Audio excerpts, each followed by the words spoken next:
Welcome to the Rim Break Rodeo. We hope this video helps.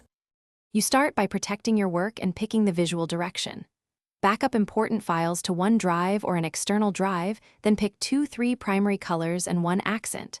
Once done, gather assets, wallpapers, icon packs, and any TTF fonts you want to install. You'll install essentials first, because a clean baseline prevents conflicts later. Make sure to close apps and create a restore point before making system changes. This saves time if something behaves unexpectedly.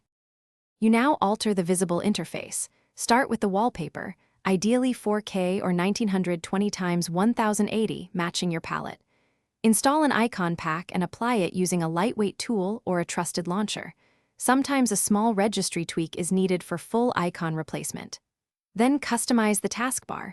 Center or left align, hide labels, and pin essential apps. Change start layout, system fonts, and Windows accent colors to create visual consistency. Make sure to reboot if icons don't update immediately.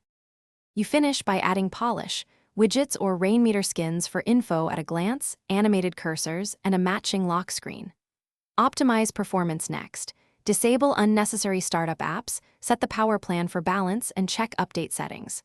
Once complete, test battery and thermal behavior to ensure aesthetics don't compromise function. If something breaks, don't panic. Boot into safe mode to remove the offending skin or app. Or use system, restore to go back to a known good point. Thanks for watching. Consider subscribing if we helped you.